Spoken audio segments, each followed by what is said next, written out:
My name is Evelyn Marlowe, and I am 62 years old.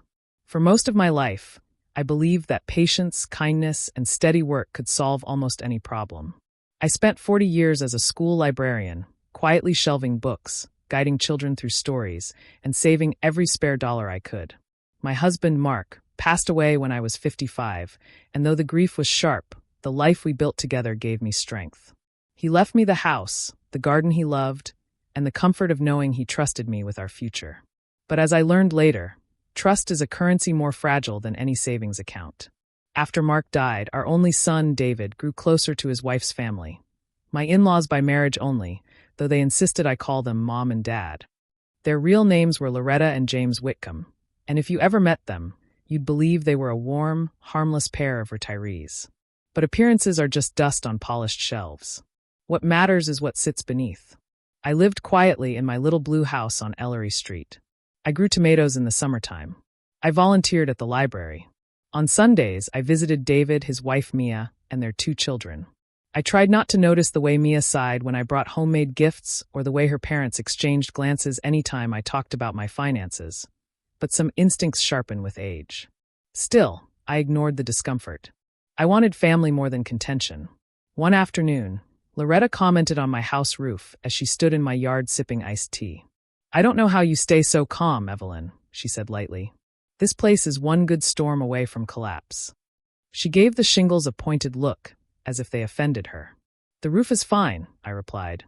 "Mark replaced it 12 years ago. It has plenty of life left." She only smiled. "Well, if you say so." It was a harmless interaction on the surface, light, airy, almost forgettable. But something in her tone settled deep in me, like a stone dropping quietly to the bottom of a well. Around that time, David began asking questions too. "Mom, do you have enough saved for retirement?" he'd ask. Or, if anything ever happens to you, Mia and I could help manage your accounts." They were gentle suggestions, nothing overt. And because I loved my son, I brushed them aside with the kindest explanations I could give. My life, though simple, felt steady, predictable, until the day I opened my savings account and saw a number that made my heart stall and my breath turn thin. But that's part 2. For now, all you need to know is this.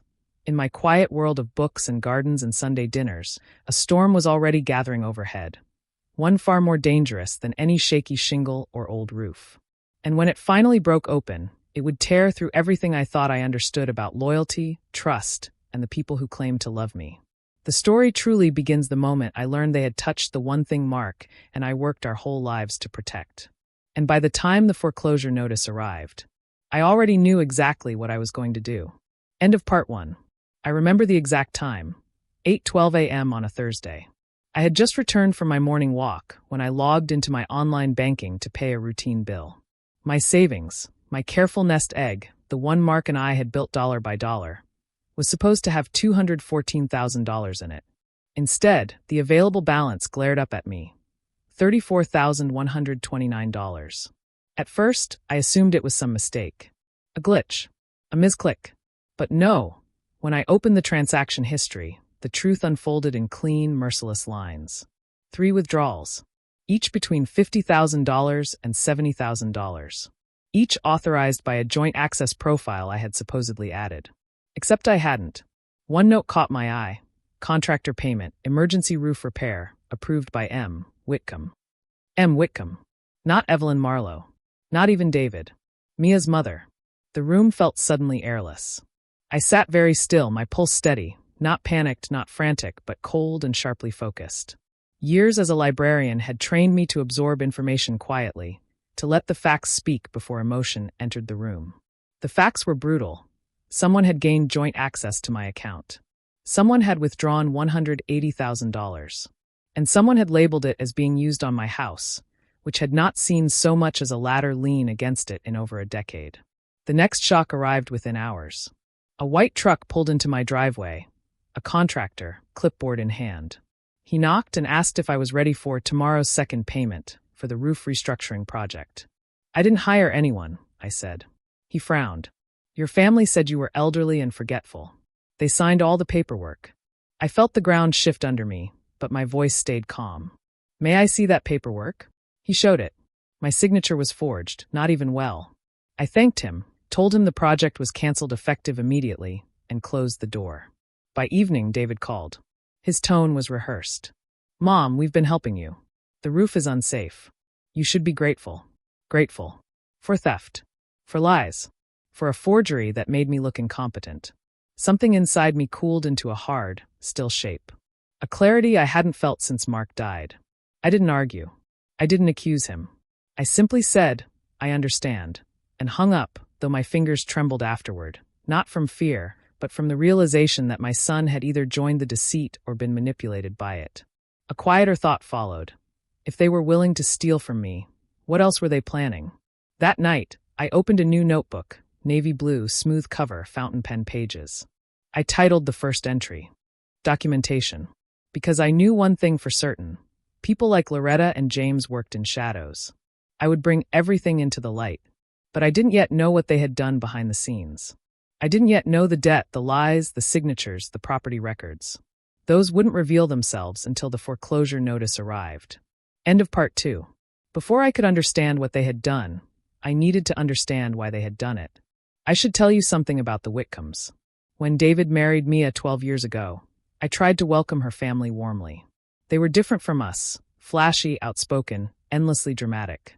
Where Mark and I were modest savers, the Whitcombs thrived on showcasing abundance they didn't actually have. James called himself an entrepreneur, though no one could ever name a stable business he operated.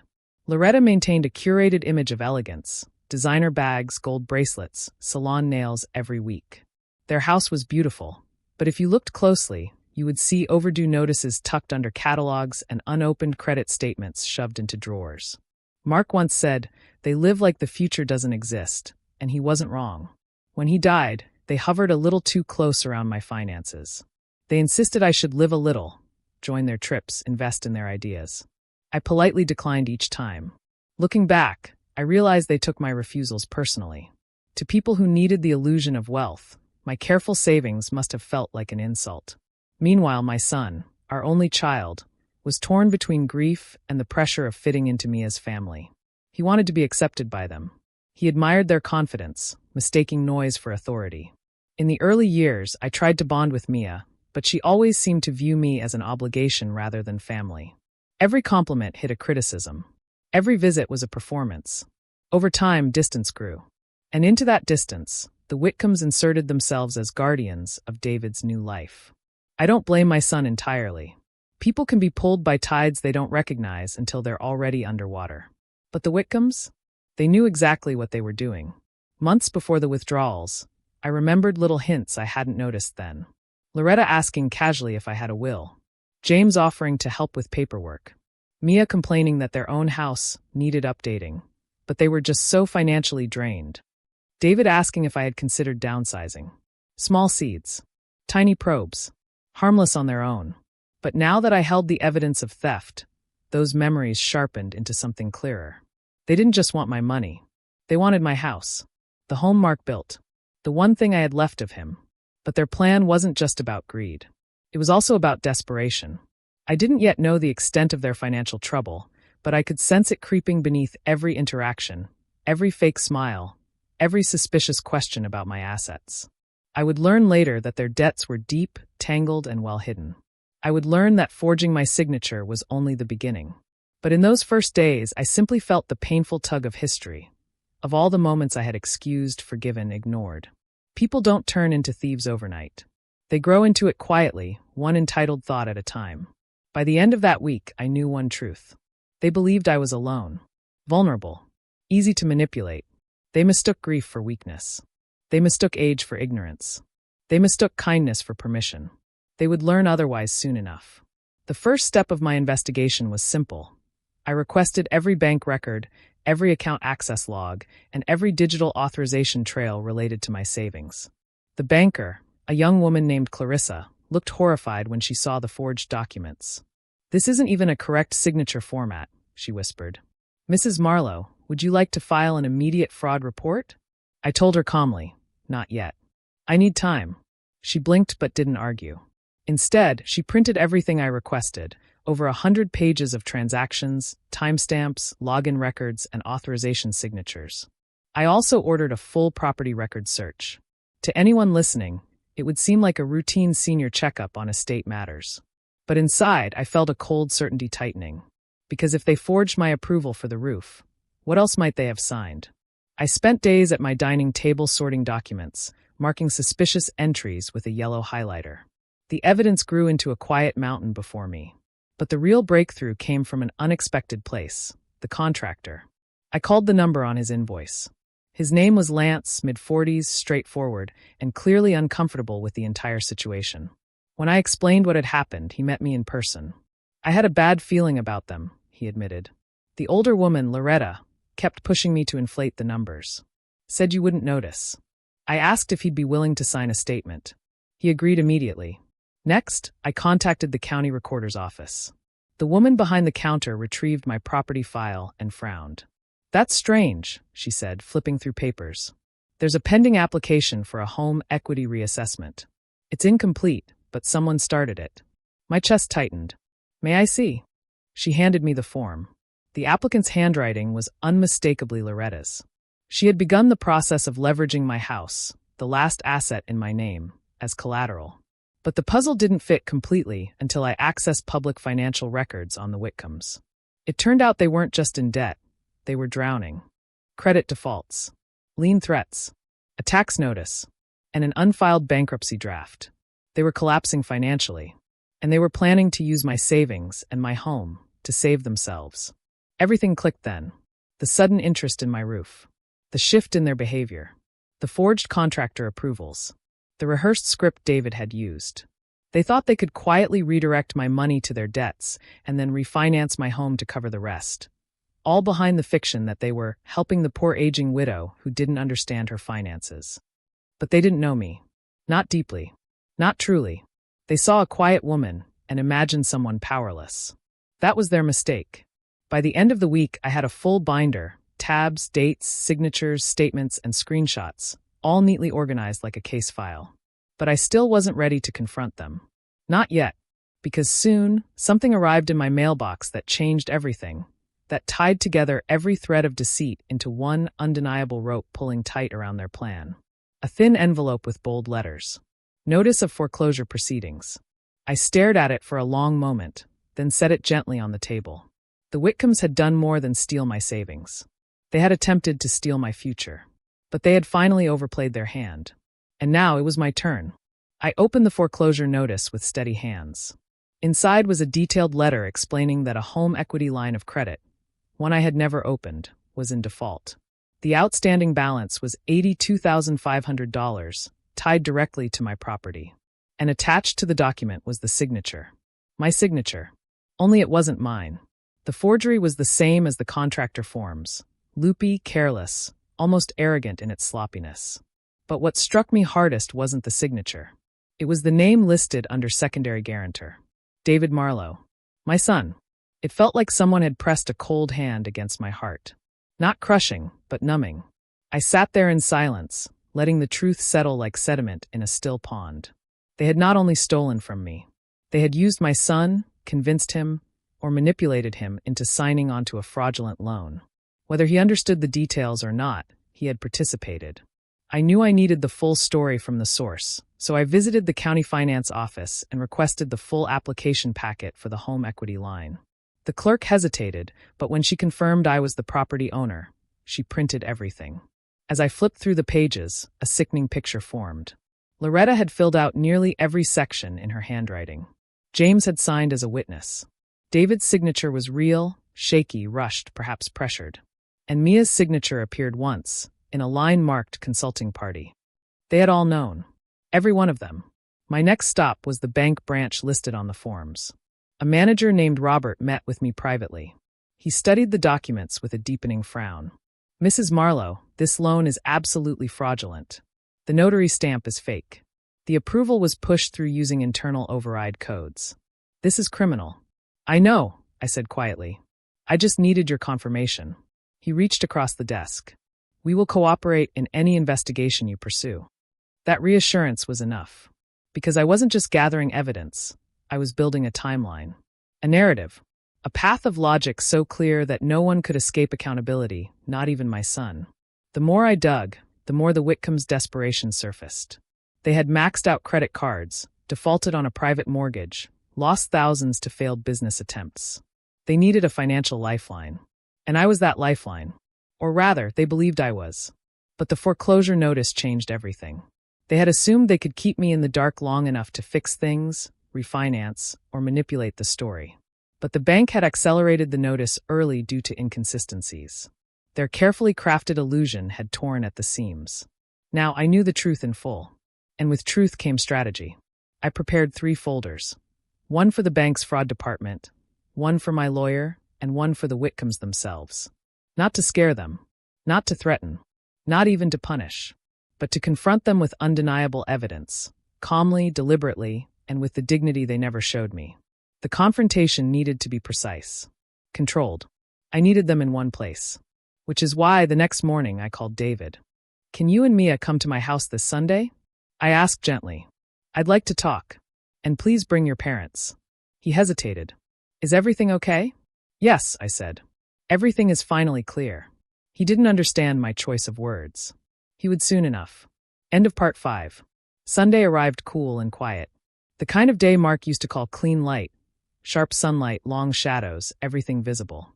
Perfect for truth. The Whitcombs arrived with their practiced cheerfulness. Loretta hugged me as though she hadn't robbed me blind. James gave a nervous laugh. Mia walked in stiffly. And my son, David, looked tired, heavy, older than his 38 years. We sat at the dining table. I placed the 3 folders in front of me. "Before we begin," I said, "I want everyone to listen without interruption." Loretta opened her mouth, but I held up a hand. "Quietly," I repeated. "Please." Then I opened the first folder, the bank statements. I slid them into the center. Here is the record of the 3 withdrawals totaling $180,000 from my personal savings account. Silence. Mia swallowed hard. David stared. James shifted in his seat. Loretta's smile thinned like cracking paint. I continued. "This is the access log showing the joint authorization profile created in my name. Here are the timestamps. Here is the device location. And here," I pointed gently, "is the override code used by your friend at the Whitcomb Credit Office, Loretta." Her face drained of color. Then I opened the second folder, the contractor statements. "This," I said, sliding the paper forward, "is a signed affidavit from the contractor confirming that you asked him to inflate costs and forged my signature." No one moved. Finally, I opened the third folder, the foreclosure notice. This arrived 3 days ago. A home equity line of credit, taken out under my name, using a forged notary stamp and co-signed by my son. I turned to David. My voice stayed calm, but it trembled with sorrow. "Did you know what you were signing?" He looked down, voice barely audible. "Mom, they said you approved it. They said you wanted help refinancing." I didn't check. That hurt. Deeply. But hurt is not the same as anger. I nodded. "Thank you for being honest." Then I faced the Whitcombs. "You stole my savings. You attempted to steal my home. You forged my signature, involved my son in fraud, and created a financial crisis you cannot repay." Loretta tried to speak. "Evelyn, we were." "No," I interrupted softly. "This is not a discussion. These are facts." I opened my final page, a letter. "This is the report I am prepared to file with the bank, the police, and the district attorney. Fraud, identity theft, elder financial abuse, forgery, and conspiracy." Their faces collapsed, panic sweeping through them like a storm wind. Loretta began crying. James stammered excuses. Mia whispered, "David, do something." But I stayed steady. Calm. Clear. "I am giving you one option," I said. "Only one." The room went still. "You will sign a restitution agreement returning every dollar you took. You will dissolve any claim or application you filed related to my property. You will submit a written admission of wrongdoing to my lawyer. And you will never, ever, touch my finances or attempt to access them again." Loretta shook her head. "We don't have that kind of money." "You will sell your assets," I said. "Your cars. Your jewelry. Your house if needed. You used my future to save yourselves. Now you will use yours to repay what you took." David looked at me with something between shame and gratitude. He understood the mercy I was offering. Not forgiveness, not erasure, but a path that didn't involve jail. "I will sign," he said quietly. The Whitcombs hesitated. Until I stood. "If you refuse," I said gently, "I file the report tomorrow." That was the moment something broke in them. Something brittle and long hidden. They signed. All of them. But the consequences were far from over. The weeks that followed were a slow unraveling for the Whitcombs. Under the supervision of my lawyer, the restitution agreement became legally binding. They had 6 months to repay the full amount, plus penalties and legal fees. My lawyer ensured the terms were airtight. To meet the payments, they sold their SUV. They liquidated jewelry Loretta had flaunted for years.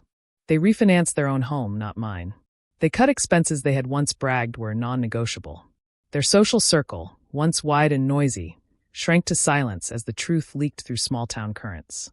Friends distanced themselves. Invitations dried up. I did not celebrate their hardship, but I did allow justice to run its course. The fraudulent home equity application was dismissed, the foreclosure halted, and my property records restored. The bank fired the employee who had overridden the authorization checks. Most surprising, though, was David. In the aftermath, he visited me often. No excuses.